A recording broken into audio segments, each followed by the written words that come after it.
crime wave in Gotham. Other breaking news. Water wet. Coming up, more problems for a troubled earthquake. Yep, We're having an earthquake. Breaking into homes and tickling people. Fans quickly trashed his pantsless look on social media. Also, in other news, The whistles go woo! He was murdered and then set on fire while celebrating his birthday. He's on the lean and the mouth. I said, oh, Lord Jesus, it's a fire. He thought the car was a spaceship and that the driver was an alien. He lost his life savings, $2,600, and all he has to show for it is this stuffed banana with dreadlocks.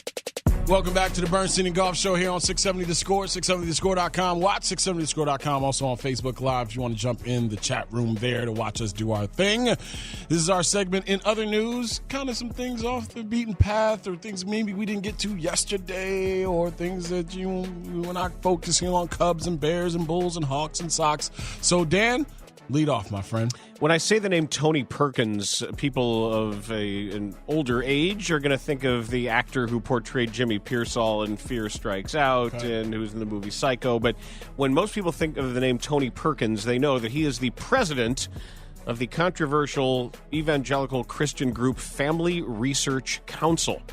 He is one who usually, in the aftermath of natural disaster, is among those who claim that it is an act of God punishing this modern world for being tolerant of homosexuality. Wow. That's the Tony Perkins leads those statements of, well, that is what this is. Anytime, whatever the natural disaster may be, it's a little bit like that one Baptist church that goes pick at the funerals.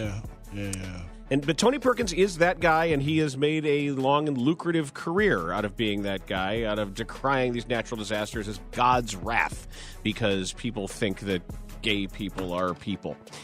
Well, guess what? Somebody's home just got destroyed in a flood. That would be the home of Tony Perkins. Yes! Who has been flooded. This is a Terry Barry Bonds-esque yes just he now, has by been the way. flooded out of his house. His home destroyed.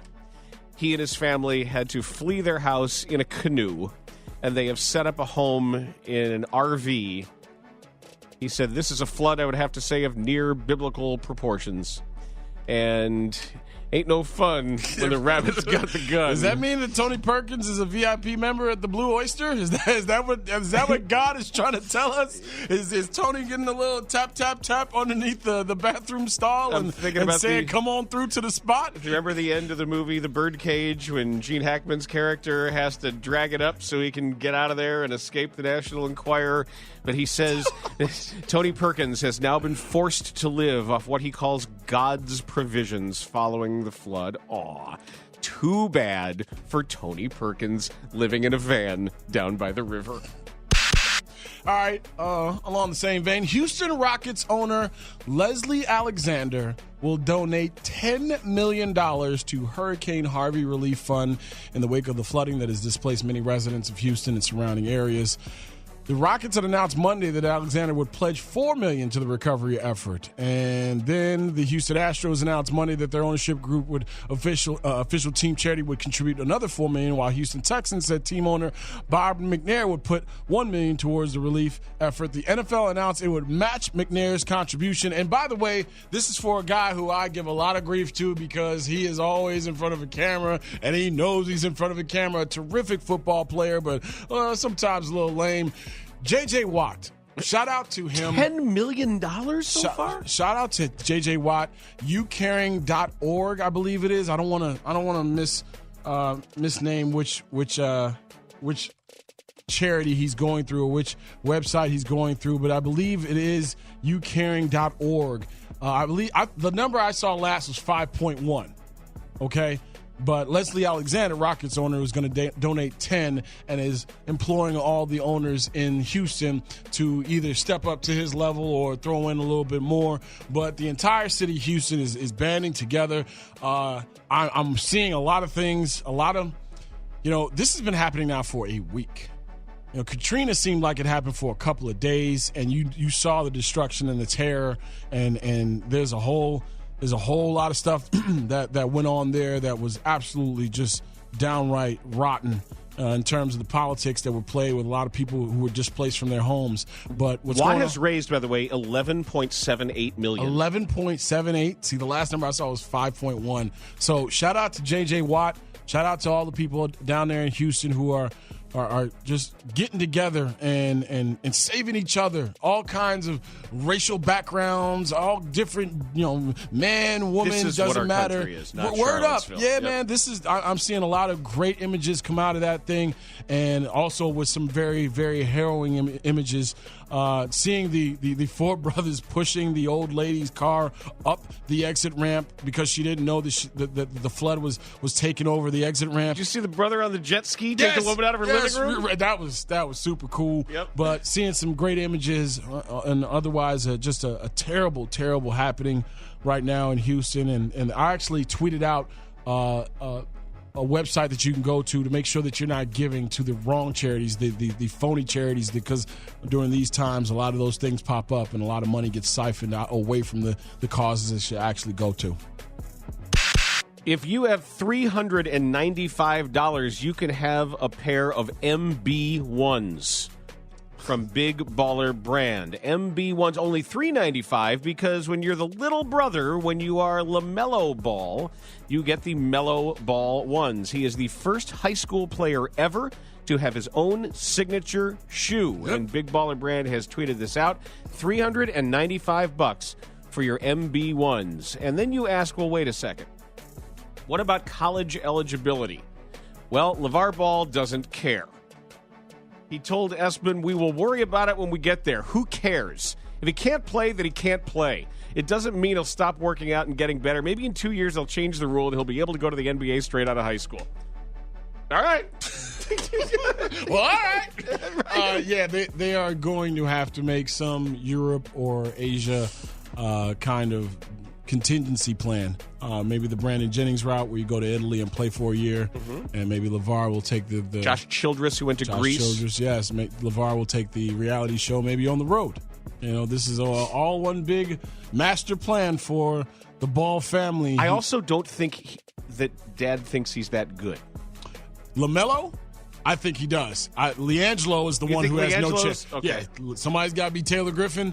LiAngelo is going to be Taylor Griffin. Although LiAngelo was on the team with Jalen Hands that beat LeBron James, J.R. Smith, and another NBA player in their UCLA pickup games. But yeah, LiAngelo, and Eric Gordon, yeah. LiAngelo Ball is the one who's the 6'4" power forward. That's the one that people don't think. And that's the guy you give the shoot out. LeVar even said it too. He's like, hey, LiAngelo's not going to make it, but he's the most handsome of the three, so he's got that going for him. All right, this guy is being compared to Cam Newton physically and also in a way that we haven't seen this kind of potential come into our living rooms on a Saturday in a long time. It can't be Lamar Jackson because we've seen him for 2 years. And this is a guy that we talked about with Matt Miller and at the end of this year's draft, I should say. NFL.com, College Football 24/7 wrote an extensive piece. And it's Jeffrey Chadiha. Josh Allen. Wyoming quarterback Josh Allen physically is being compared to Cam Newton. It says Josh and his parents already had watched the college football playoff national championship with high-profile agent Tom Condon sitting in their living room, a move that suggests how close Josh was to finding representation as well as how high his stock had soared. Allen also had packed his bags for a trip to San Diego where he would train with other draft prospects before attending the NFL Scouting Combine in Indianapolis. The more LaVon watched all this unfold, the more she felt a haunting sensation gnawing at her soul. She kept telling herself that this was all happening way too fast. Josh had only spent 1 full year as a Cowboy starter, and she questioned if her son might pay a hefty price in the end, so she made him go back to school. This kid, along with Josh Rosen, along with Sam Darnold, along with some of the other guys out there, and as well as Lawrence Jackson, who says, I am playing quarterback in the NFL, mister. You're not changing my position. Josh Allen being compared to Cam Newton in terms of that supernova that you only get once every 10 years or so should be fun, because I always love watching a player on a team that I don't have any other reason to watch, but other than him, it happens every once in a while. It's happened a couple of times with some BYU teams. It happens where, okay, it's not a big brand name. So was he throwing to Tanner Gentry last year? Yes. That was his wide receiver. Josh Allen is the guy that you guys should keep your eyes on. I got Tanner Gentry tonight, man. Dude, Tanner Gentry is going to ball out. This is it. He is going to be on someone's roster if it's not the Bears. But yeah, Josh Allen being compared to Cam Newton in this piece. This from Awful Announcing. When Kevin Harlan delivered an amazing Westwood One radio call of a fan running on the field during a Monday Night Football game last September, he initially was worried it was going to get him in trouble. And it wound up being anything but. Fans loved it. His bosses loved it. Media outlets loved it. Landed him on the Tonight Show to call pedestrians walking down the street, but he had to decline that offer. It was played on the Today Show. And then his second call of two fans on the field during a Colts blowout of the Jets won plenty of praise, too. But he now says he is not planning to do any more calls of fans on the field.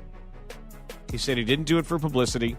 It reminded him of what he used to do to pass the time during horrible Chiefs and Timberwolves games before he was elevated to a network job. He said even after making a second call of a field invader, noting the broadcast partner Boomer Esiason started that one, he's retiring from the fan running on the field business. Come on. He says, I continue to pinch myself when I'm in a room with all these great people. And he points to Jim Nantz, Ian Eagle, Tony Romo, Rich Gann, and others. He said, and that thing played as it did. Said, my kids saw it on the Today Show the next day. I guess I just feel like, all right, everyone was good. Now don't test the waters. Come on, Kev. What do you have to lose? You're not stepping on anybody. None of those people are me. You think Ian Eagle is mad because you're getting publicity from doing funny play-by-play of a guy on the field? Come on. It's your thing. That doesn't hurt your brand. Don't stop, Kevin. Yeah, please, Kevin. If we have to call him and tell him, we will call him and tell him. We'll blow a call him before the season's over. Don't stop doing that. There's no downside to it. 312-644-6767 is the phone number. If you want to chime in on anything you heard, react, respond, whatever you want to do. 67011, we're right there for you as well. It's the Bernstein and Goff show. I have to tell you what a UFC fighter did that I don't know if I would have been as good a person. And I'm just being completely honest with you. I probably would have, but it would have took some gnashing of the teeth to go over there and do it because humanity is humanity. But another good story from Houston amidst all this chaos that is going on now with Hurricane Harvey.